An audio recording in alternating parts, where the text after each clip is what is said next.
À quoi doit-on s'attendre ici cette saison au Théâtre Quartier Libre? Alors cette saison, son thème, c'est les liens, le rapport aux autres. Beaucoup de spectacles en parlent. On va parler beaucoup de famille, d'amitié, d'amour, de transmission.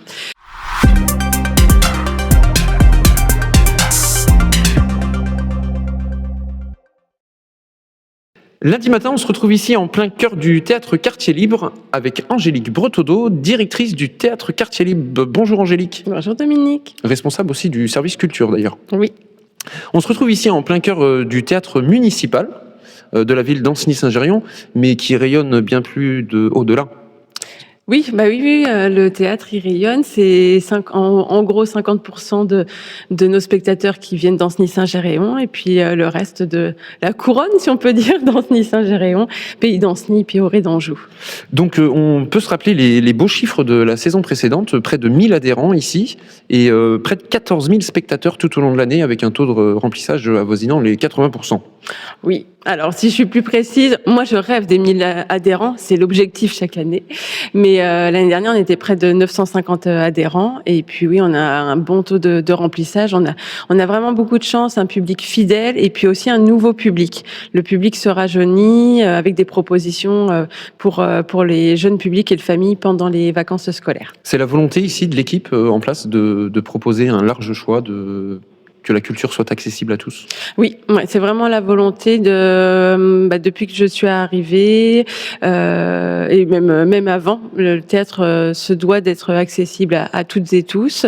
Ce qu'on souhaite, c'est que ça soit dès l'enfance. Et puis là, on va aussi commencer à mener un travail plutôt sur le public adolescent, les jeunes parents. Voilà, on a envie de faire en sorte que cette maison, elle soit vraiment ouverte à tout le monde. Très bien. Donc ici, Angélique, 3 ans et demi que tu es présente, donc 4e saison qui a été programmée.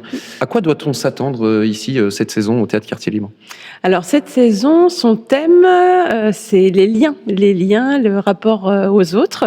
Beaucoup de spectacles en parlent. On va parler beaucoup de famille, d'amitié, d'amour, de transmission.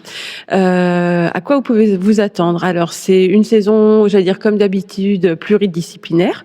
On retrouve du théâtre, de la danse, de la musique, du cirque, etc. Et puis c'est également une saison avec des temps forts.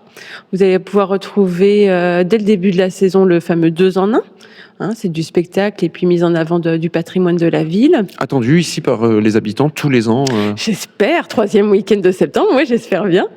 Et puis, on enchaînera avec le festival Ce soir, je sors mes parents, qui est organisé par la Compa.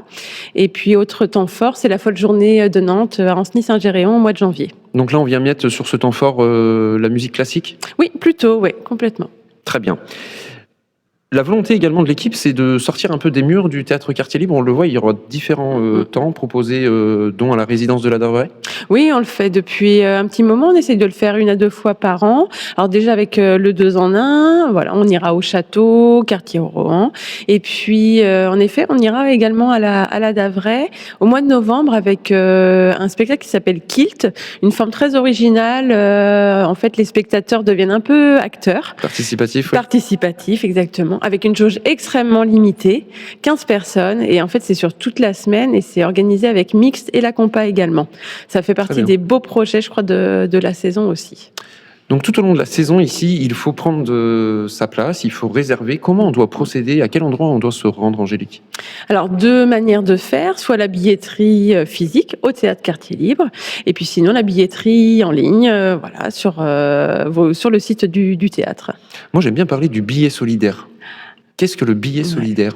Alors, billet solidaire, c'est, moi je trouve un très très beau dispositif qui permet, grâce aux dons des spectateurs, de pouvoir offrir des places à des personnes qui sont un peu plus, alors j'aime pas trop le terme d'éloignées de la culture, mais peut-être qui ont moins les moyens justement de venir, mais qui sont intéressés. Et on a la chance justement d'avoir des spectateurs qui font des dons et on les encourage encore à en faire. Voilà, l'année dernière, ça a permis de vendre, je dirais, 250 billets, je crois, quelque chose comme ça. 200, un petit peu moins de 250, mais voilà, c'est pas anodin. On a des structures qui souhaitent venir et ça, c'est très chouette. Très bien. Donc vous l'avez bien compris, une programmation pour tous, ici au Théâtre du Quartier Libre, accessible à tous. Les coups de cœur de la directrice Angélique pour cette saison, j'imagine qu'il y en a beaucoup.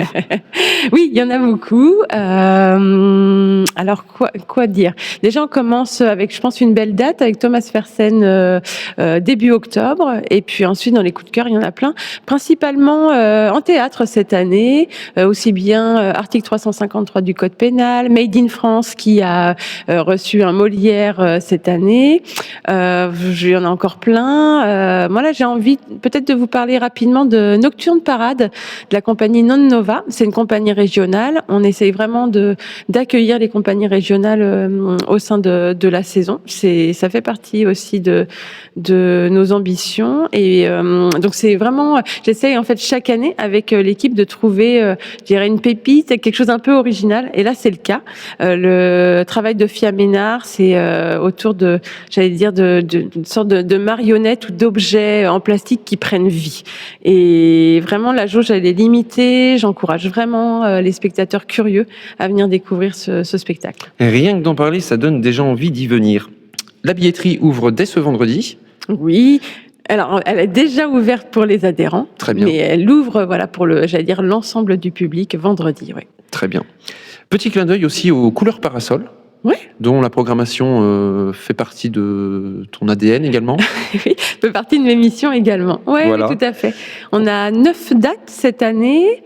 J'allais dire, comme d'habitude, les deux premières dates sont consacrées à l'harmonie municipale et puis à Arpège. On est vraiment très contents de pouvoir mettre en avant leur travail. C'est toujours fabuleux de les écouter. Je trouve. C'est jeune et c'est moins jeune parce qu'il y a pareil une diversité de. C'est ça. Et la qualité, elle est vraiment au rendez-vous. On a beau être sur, j'allais dire, une proposition amateur, je trouve que le niveau est vraiment là. Exactement. Et puis ensuite, on fait venir donc des compagnies professionnelles avec un petit coup de cœur, si je peux me permettre aussi, un rendez-vous vraiment sympa. C'est le spectacle Tuga qui aura lieu le 22 juillet. C'est un clown. J'en parle parce que je devrais pas le dire, mais moi, j'ai un peu peur des clowns. D'accord. Et en fait, celui-là est vraiment très, très drôle.